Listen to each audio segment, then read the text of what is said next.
Hey! Yo, hey everyone, Andrew here, bringing you another video review, and today we're going to be doing Superman, Batman, Torment. Take a look at this comic cover right here. Now, Superman, Batman, Torment is the 6th volume in the Superman, Batman series. So with that said, we can actually jump right into story. Now, Darkseid. Last we left off with Darkseid, which was actually in Volume 2 of Superman, Batman, Supergirl. Superman beat the living piss out of Darkseid and stuck him to the Source Wall. Now, since then, Darkseid has been able to free himself from the Source Wall. However, the wall has drained him of his Omega powers, rendering him basically useless. Darkseid wants to get his powers back desperately, and so desperate that he makes a deal with Assad, who has found out that Highfather's staff is stuck in the Source Wall. And he believes that the staff can replenish the Omega powers that Darkseid once had. So they strike a deal, but the problem is that in order to get the staff out, they need someone with a lot of super powers. They need Superman. With the help of the Scarecrow, they're actually able to make Superman brain dead in their slaves. Batman catches wind of this and goes to Apocalypse, or rather not Apocalypse, but a Apocalypse-esque like moon to save his friend. Along the way, he encounters the new god, Becca, who's actually the wife of Orion. And the interesting thing about Becca is she's the new god of desire, passion, for lack of a better term.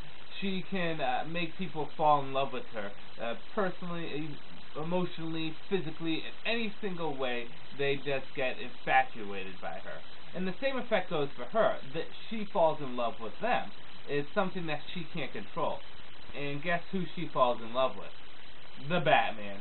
Of course, you don't need new god powers to fall in love with that guy, no. See, and Batman falls in love with her, so their emotions for each other start to conflict with Batman's mission to get Superman out. So, what happens when Superman's brain dead, being used by Darkseid? Batman's there to free him, but is actually under his own trouble too, with the new god Becca. Well, you're just going to have to read and see what happens. So with that said, we can just jump into the good, the bad, and whether or not you should get it. Good. Let's start things off with the story. The story is a huge improvement over the last two Superman Batman stories. I would even say it's better than Volume 3.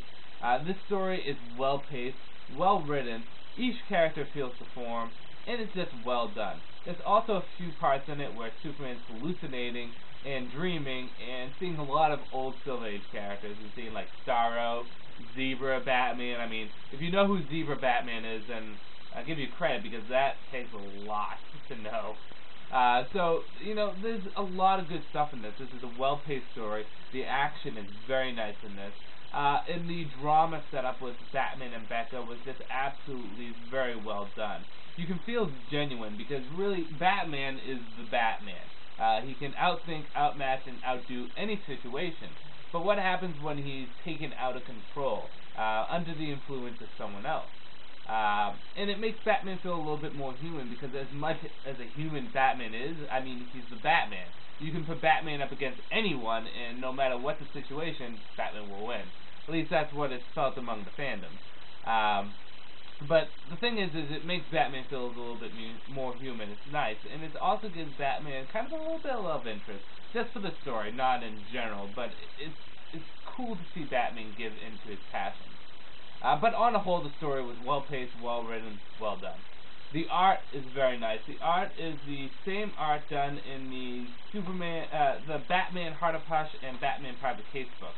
The artist is just really good at what he does. The only complaint I could ever have with what he does is sometimes when he draws men, he puts like lines in their cheeks or sometimes on their lips or something. It makes it look like they have wrinkles, but besides that, the art is absolutely beautiful. The women come off very nicely in this.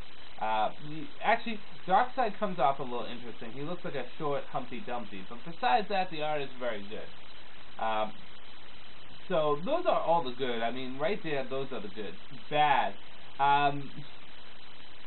This is going to sound funny coming from me. This is going to sound ridiculous.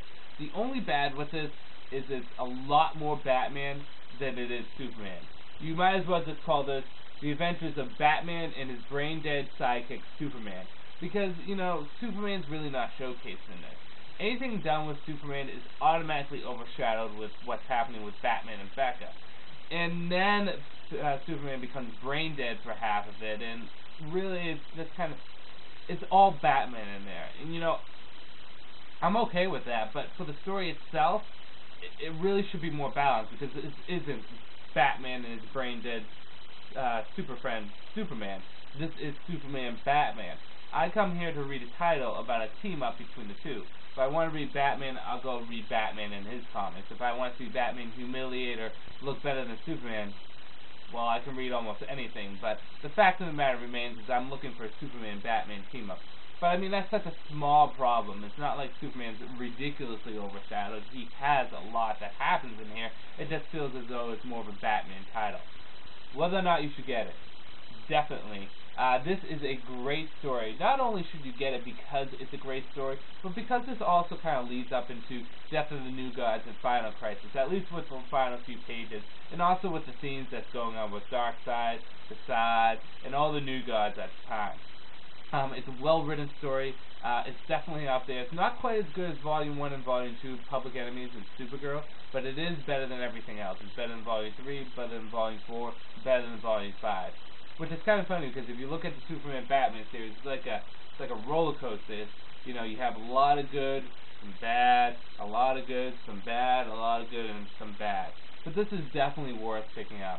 As always, I recommend getting it in trade so that you can get it a little cheaper. However, if you do find this in hardcover, it's such a good story that I'd probably go out and buy it in hardcover too. Now, I don't want to overinflate the story too much. It's just, from what we've had with Superman and Batman in the past 2 volumes, it's good to have a good story. I would definitely give this a B++.